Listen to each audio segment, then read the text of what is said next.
Hi, my name's Avi, and this is a strategy guide for Pipeline. Pipeline was designed by this guy and published by these guys, and when it came out in 2019, it was met with so much hype. But, despite its success, people seem to have forgotten about Pipeline. And in 2021, when the emerging markets expansion came out, almost nobody talked about it.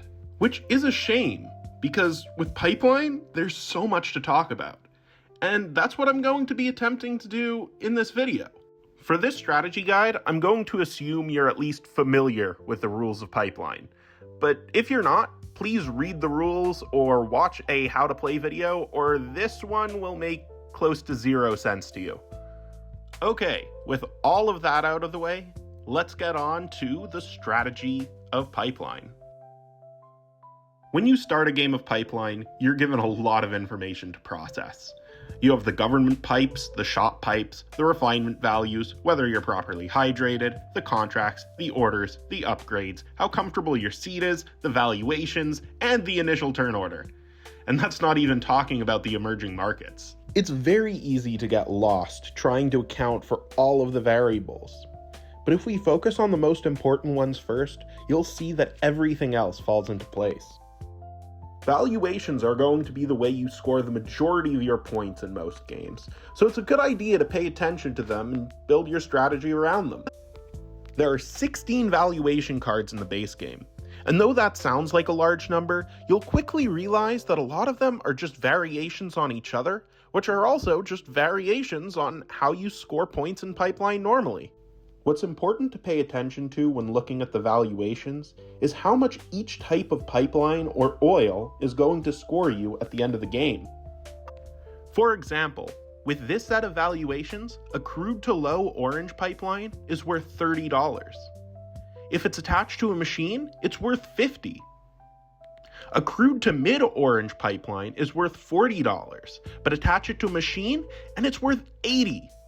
Even though the value of crude to low pipelines is a valuation here, it doesn't mean it's necessarily more valuable to build them than crude to mid or crude to high pipelines.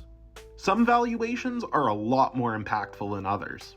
The value of fulfilled contracts and value of fulfilled orders valuations can generate a ton of value and usually become the entire focus of the game.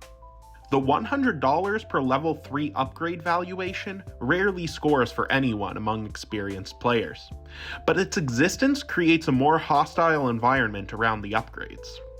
The 3 scaling valuations should definitely impact how you're building your pipelines and which contracts and orders you choose to take, but try not to focus too much on them, as they can quickly make your game really restrictive and your engine a lot less efficient.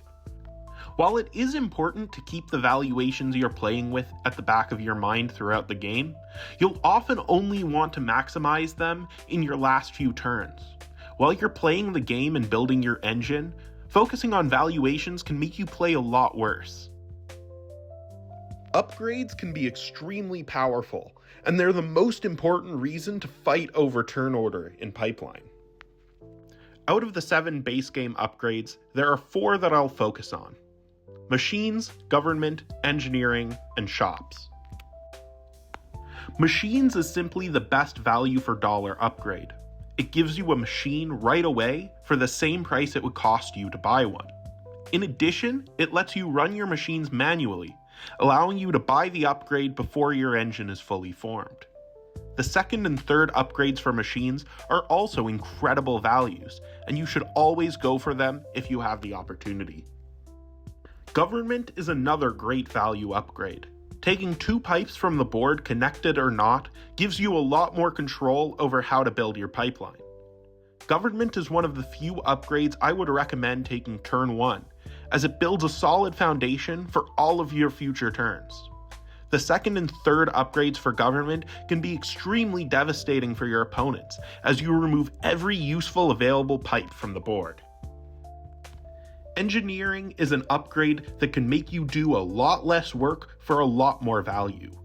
Increasing your pipelines 1 for every 4 length makes double or triple refining your oil so much more achievable.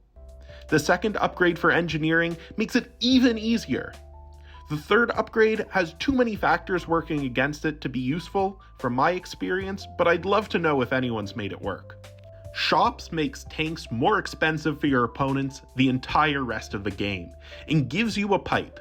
I don't think the first shop upgrade is incredible value on its own, but if you can get the second one, it makes up for all of its shortcomings. The third shop upgrade is very situational and doesn't always work out timing-wise, but it's a solid upgrade if the stars align. Out of the upgrades I'm less enthusiastic about, I think HR is the most useful, allowing you to manipulate turn order at no cost most turns. Contracts and orders and refined markets are more useful when you include the expansion, but in general I tend to avoid them. When looking at refinement values, it's important to think about how easily you can create crude to low, crude to mid, and crude to high pipelines. In this case, it's clear that silver oil is the easiest to refine, at 5 for crude to low, 9 for crude to mid, and 15 for crude to high. If pipes are available though, focusing on harder to build pipelines might lead to facing less competition when buying and selling oil. The refinement values need to be something you know, but shouldn't necessarily push you in one direction or another. It's easy enough to make up the difference in pipe length most of the time. There are 6 varieties of pipe shapes in pipeline: L's, J's, Z's, S's, C's, and I's. Getting better at working with these tiles, learning to visualize how they'll connect to each other, and how to manipulate them to form the most efficient pipelines will give you a big advantage over opponents who are less familiar with them. Luckily, you don't need to sit alone and play with your pipes all day to get better at using them. Instead, Ryan Courtney has designed 2 other games specifically to make you better at Pipeline. It should come as no surprise that Pipeline heavily favors players who are better at manipulating the pipe puzzle. 11 out of the 16 valuations care about your pipelines in one way or another, and every other aspect of the game relies on them heavily. So, in short, learn the pipes.